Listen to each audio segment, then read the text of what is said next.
In progress. 여러분, 안녕하십니까? 반갑습니다. 오늘은 영원한 기업이라는 제목으로 하나님의 말씀을 보겠습니다. 우리가 이 세상에서 갖고 있는 모든 것들은 언젠가 다 사라지게 되어 있습니다. 우리가 살아있는 동안에도 없어지지만, 그러나 우리가 죽고 나면 사실상 우리가 가지고 있는 것은 아무것도 없기 때문에 그렇습니다. 그래서 우리가 세상에서 아무리 튼튼한 기업을 갖고 있어도 그 기업은 영원한 기업이 될 수가 없습니다. 다만 하나의 영원한 기업만이 있는데 그것은 하나님이라고 하는 것입니다. 하나님을 갖게 된다면 정말 모든 것을 다 가질 수 있습니다. 자신의 생명은 물론이고 영원한 세월 동안 하나님의 창조하신 모든 세계를 다 누릴 수가 있기 때문에 그렇습니다.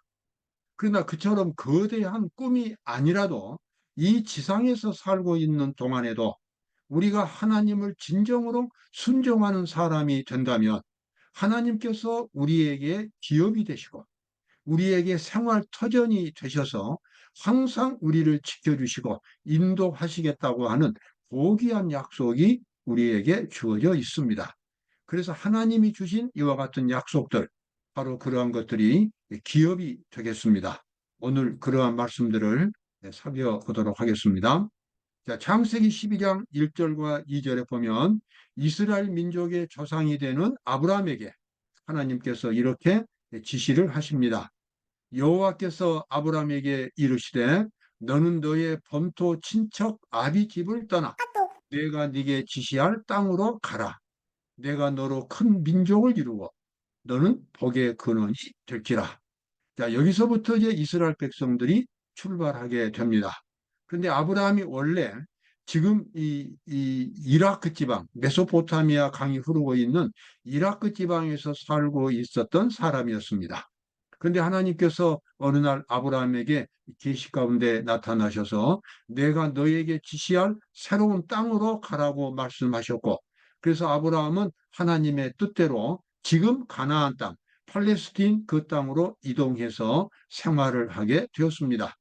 하나님께서 아브라함에게 이동하라고 말씀하시면서 주신 약속은 너로 하여금 큰 민족을 이루게 하고 너는 복의 근원이 될 것이라고 그와 같은 아주 위대한 약속을 아브라함에게 주셨습니다. 그래서 아브라함은 이 하나님의 약속을 믿고 새로운 땅으로 출발했고 하나님의 그 약속대로 이스라엘 백성들은 이 세상에서 가장 위대한 하나님의 선민이 되어서 인간 역사의 중심 무대에 서게 되었고 예수 그리스도께서도 이스라엘 민족을 통해서 출생하셨고 이스라엘 민족의 역사와 구속 사업이 온 세상 사람들에게 복의 근원이 되었습니다. 하나님께서는 항상 하나님의 백성들에게 그 약속을 지켜주셨습니다. 그래서 구약시대 아담 때부터 이 세상에는 하나님과 하나님의 그 약속을 기업으로 삼는 사람들이 있었습니다. 하나님께서는 항상 당신을 섬기는 남은 무리들을 보존하셨다. 아담, 셋, 에녹, 무두셀라, 노아, 셈은 계통을 이어가며 각 시대를 통하여 그분의 뜻을 담은 귀중한 계시들을 보존하셨다. 그래서 하나님을 기업으로 삼는, 그래서 가장 강하고 가장 유능한 가장 행복한 사람들이 이 세상에는 아담 때부터 항상 있었습니다. 그러한 사람들은 지금도 이 세상에 있습니다. 여기서 이제 아브라함이 가나안 땅으로 가서 하나님의 그 약속을 믿고 이제 살아가는 모습이 잠깐 여기 보입니다. 여호와께서 아브라함에게 나타나 가라사대 내가 이 땅을 내 자손과 내 자손에게 주리라 하신지라. 그가 자기에게 나타나신 여호와를 위하여 그곳에 단을 쌓았습니다. 실제로 아브라함이 그 가나안 땅에 갔을 때는 가나안 족속들이 그 땅을 다 차지하고 있었습니다. 어떻게 이 아브라함의 후손들이 그 땅을 차지하게 됐는지는 아브라함에게 전혀 나타나지 않았습니다. 그러나 아브라함은 거룩하신 하나님의 약속을 참으로 믿었고 하나님의 뜻에 의해서 그의 민족들이 그 가나안 땅을 차지하게 될 것이라고 하는 것과 자기의 후손들을 통해서 세상의 수많은 사람들이 복을 받게 될 것이라는 사실을 믿었습니다. 그래서 가나안 땅을 나그네처럼 여기저기 다니면서 그의 믿음을 나타내었고 하나님이 주신 그 꿈을 끊임없이 가꾸어 갔습니다. 그는 장막을 치는 곳마다 그 근처에 제단을 세우고 장막에 유하던 거주하던 그 말이죠. 모든 사람들을 불러 조석으로 희생 제물을 드렸습니다. 그의 장막이 옮겨졌을 때에도 제단은 남았습니다. 아브라함은 사실 아브라함이 아들을 얻게 된 것은 가나안 땅으로 들어간 지 25년 후였습니다. 그런데 그 25년 동안에 아들이 없는 동안에도 아브라함은 하나님의 약속을 믿었기 때문에 그 약속대로 그곳에서 그가 기다리면서 생활을 했고, 특별히 그는 비록 가나안 족속들이지만 주변에 있는 많은 사람들을 불러들여서 여호와 하나님을 가르쳤고 여호와 하나님께 예배를 함께 드리면서 그들에게 거룩한 신앙을 가르쳤습니다. 그는 홀로 자기 부인과 함께만 그 제사를 드리는 것이 아니라 가능하면 주변에 많은 사람들에게 거룩하신 여호와 하나님, 유일하신 참 하나님을 섬기는 그러한 이 종교를 많은 사람들에게 가르쳤습니다. 자, 아브라함은 이와 같은 이방 세계 속에 살면서도 늘 하나님의 약속을 바라보고 조금도 흔들림이 없이 믿음으로 걸어갔습니다.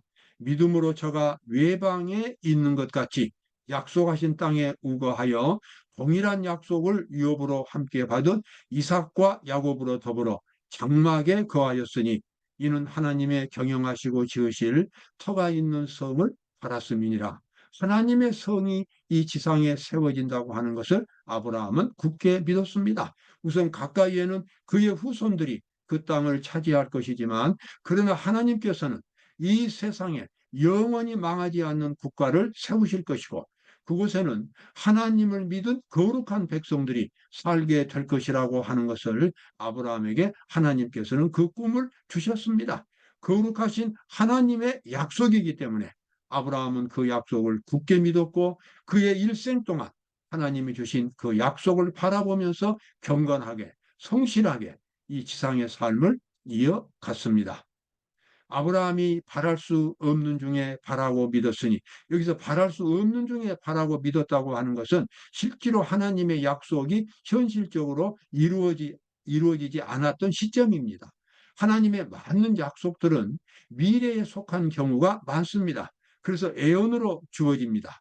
예언으로 주어지기 때문에 그 시기가 될 때까지는 하나님의 백성들은 기다려야 합니다.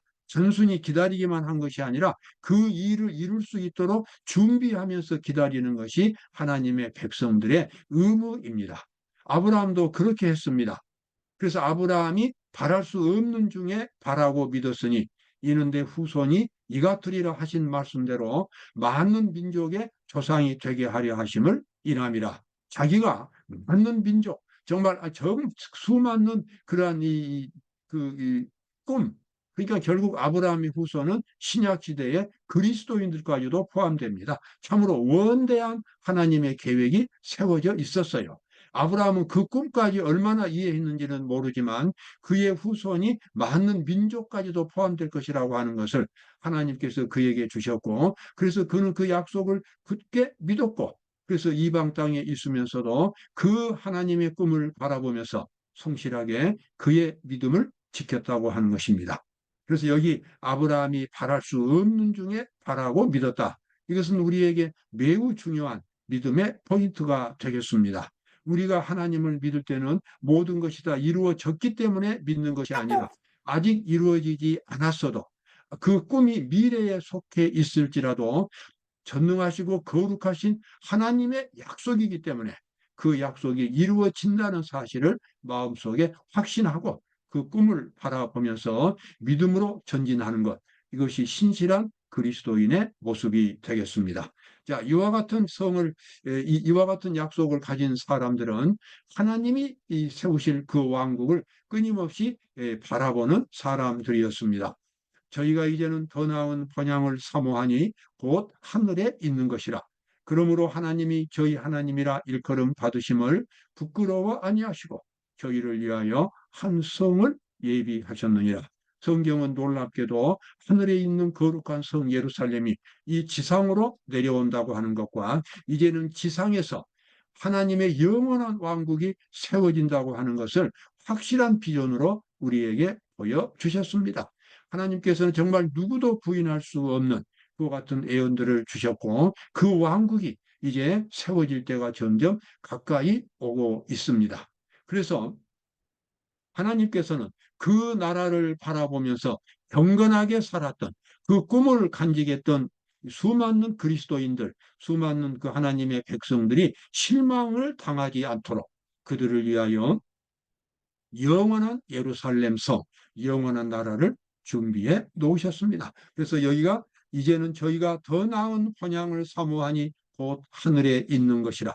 그러므로 하나님이 저희 하나님이라 일컬음 받으심을 부끄러워 아니하시고 저희를 위하여 한 성을 예비하셨습니다. 여러분과 제가 진심으로 하나님을 섬기는 사람이라면 참으로 우리의 꿈은 정말 무한대로 펼쳐 나가지겠습니다. 정말 하나님을 믿는 사람이 갖고 있는 그 비전이라고 하는 것은 끝이 없습니다. 이 세상의 어떤 재산과도 이 세상의 어떤 권력과도 가질 수 없는 영원하고 영원한 꿈이 그리스도인들에게 주어져 있습니다.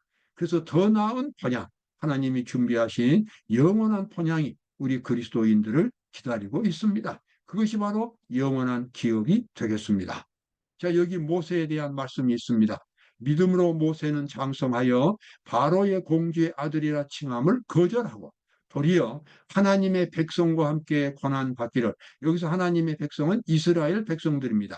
고난받기를 잠시 죄악의 낙을 누리는 것보다 더 좋아했습니다. 자, 모세는 매우 특별한 사람이었습니다. 에집트의 왕궁에서 자란데 그는 히브리 사람이 이스라엘 민족이었습니다. 그 모든 사실들을 에집트 백성들이 다 알고 이스라엘 백성들도 알았습니다. 그런데 그 공주가 에집트의 공주가 모세를 양 아들로 삼았기 때문에 그 모세가 다 차기 왕권을 가질 수 있는 아주 유력한 그런 후보자였습니다.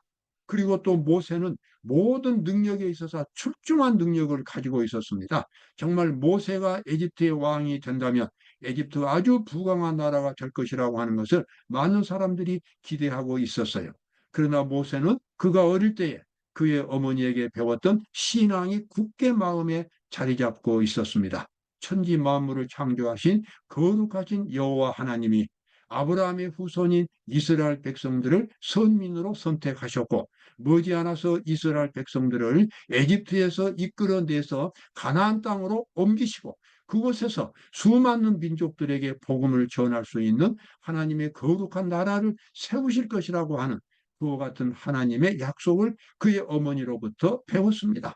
그래서 현명하고 지혜로운 모세는 정말 에집트 모든 것이 화려하고 권력이 있는 에집트와 그 다음에 비록 고난이 있고 초라하지만 이스라엘 백성들 둘 중에서 하나를 선택하는 입장이 되었을 때에 모세는 주저하지 않고 이스라엘 백성들을 선택했고 그래서 그는 이스라엘 백성들과 함께 에집트를 탈출했습니다.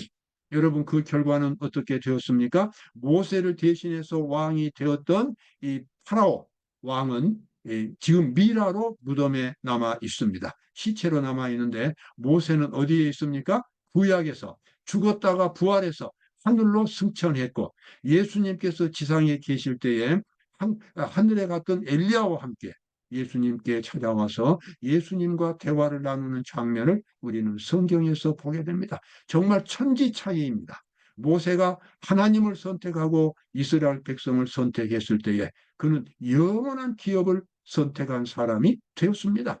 오늘 우리에게도 그렇습니다. 우리가 하나님을 선택한다면 우리는 모든 것을 가진 사람이 됩니다. 그러나 하나님이 없이 이 세상을 선택한다면 결국은 아무것도 갖지 못하는 빈털터리 인생으로 끝나게 될 것입니다. 영원한 기업은 오직 하나님만이 우리에게 주실 수가 있겠습니다. 그래서 여기 시편 11편에 나와 있는 대로 다윗이 자기 마음속에 수많은 그와 같은 갈등들, 이 여기 이 하나님의 백성들 그리스도인들은 사실 마음속에 늘 투쟁이 일어납니다. 그 투쟁은 어떤 사람과의 투쟁이 아니라 죄와 싸워야 하는 투쟁입니다. 자기의 이기심을 극복하고 거룩한 사랑의 정신으로 살아야 하기 때문에 그렇습니다.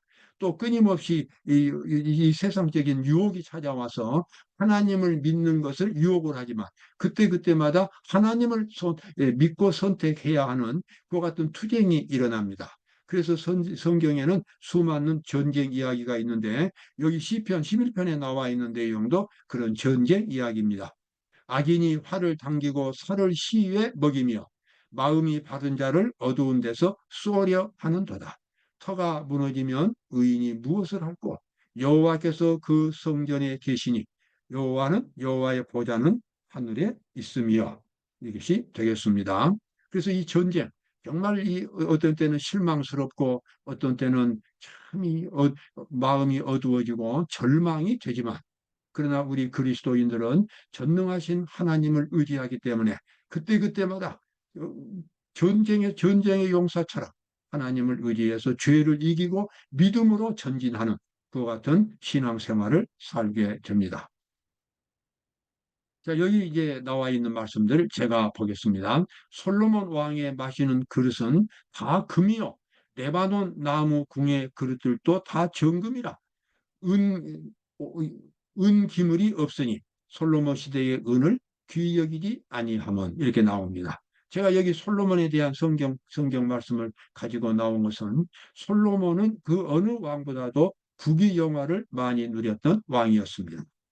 정말 어떤 왕과도 비교가 되지 않았습니다. 그가 쓰는 모든 그릇은 다 금으로 되어 있고 은은 그야말로 하차자는 오늘날 무슨 쇠처럼 그렇게 취급을 받는 그렇게 부귀영화가 극심했습니다. 그러나 그 결과 나중에는 어떻게 됐겠습니까? 이러한 모든 것들이 솔로몬의 후손들인 이스라엘의 왕들이 유대의 왕들이 하나님의 말씀에 순종하지 않자 그의 나라는 멸망되었고 솔로몬이 지었던 그 화려한 궁전은 약탈꾼들의 약탈물이 되었습니다. 갈대아 사람이 또 여호와의 전에 두 녹기둥과 받침들과 여호와의 전에 놋바다를 깨뜨려 그 놋을 바벨론으로 가져가고 또 가마솥과 부삽들과 불집게들과 숟가락들과 섬길 때 쓰는 모든 놋그릇을 다 가져갔다. 성전에 쓰는 물건들, 왕궁에 쓰는 물건들, 왕궁과 성전을 다 헐어버리고 그곳에 있는 금은, 놋, 모든 돈이 될 만한 것은 다 가지고 바벨론으로 가버렸다고 하는 그 같은 그 기록이 이 성경에는 나와 있습니다. 여러분 이것은 무엇을 의미하는가? 하나님께서 여러분과 저의 삶의 기초가 되지 않으면 우리의 모든 것은 허망하게 무너져 버린다고 하는 것입니다. 진실로 우리의 삶의 기초는 하나님이십니다. 내가 하나님의 말씀에 순종할 때에 내가 하나님을 의지하고 전심으로 그분의 말씀을 따라갈 때에 우리는 튼튼한 기업을 가질 수 있고 미래를 보장받을 수 있습니다. 정말로 하나님의 말씀에 진심으로 순종한 사람들은 미래에 대한 보장을 하나님으로부터 받습니다. 그러나 자기 힘으로 자기의 능력으로 미래를 설계한다면 언젠가는 모든 것이 다 허망하게 사라지고 빼앗기고 말 것입니다. 그것이 바로 지금까지 수천 년 동안 모든 인류가 경험했던 모든 하나님의 백성들이 경험했던 역사입니다. 터가 무너지면 의인이 무엇을 할꼬? 그 터는 여호와 하나님이십니다. 그리고 그 터는 하나님의 말씀에 순종할 때에만 그 터가 튼튼하게 있는 것입니다. 터가 없이 세워진 아무리 아름다운 솔로몬 성전이라도 약탈꾼들의 약탈물에 불과하게 되었습니다. 오늘 우리의 삶이 바로 그렇게 되겠습니다. 누가복음 12장 15절 예수님의 말씀이죠. 저희에게 이르시되 삼가 모든 탐심을 물리치라. 사람의 생명이 그 소유에 넉넉한 데 있지 아니하니라. 더 많은 재산, 더 많은 권력을 가져봐야 아무것도 아침 없는 정말 아침 안개 사라지듯이 모든 것이 그렇게 사라지는 것이 인생의 길입니다. 하나님 이외에 어떤 것도 우리 인생에게 근본적으로 기초가 될 수 없습니다. 그래서 예수님은 삼가 모든 욕심, 탐심을 물리쳐라. 사람의 생명이 그 소유에 넉넉한 데 있지 아니하니라. 아멘. 그렇습니다. 여러분, 하나님으로 여러분 삶의 기초를 삼으십시오. 하나님 앞에 가서 마음을 고백하시고 믿음을 고백하시고 전능하신 하나님이 바로 여러분과 저를 부르시기 때문에 하나님 앞에 나아가서 여러분의 삶을 하나님께 맡기십시오. 그러면 하나님께서 기쁜 마음으로 삶의 기초가 되어 주실 것입니다. 저는 이미 오래전에 그렇게 했고 이 위대한 꿈을 매일매일 가꾸면서 살아가고 있습니다. 그 어떠한 일이 있어도 저는 이 위대한 하나님이 주신 꿈을 놓치지 않을 것입니다. 어떤 일이 있어도 그렇습니다. 그것이 너무나 놓치기에는 위대하고 영원한 것이기 때문에 그렇습니다. 오늘도 기쁨이 넘치는 하루가 되시기를 바랍니다. 감사합니다.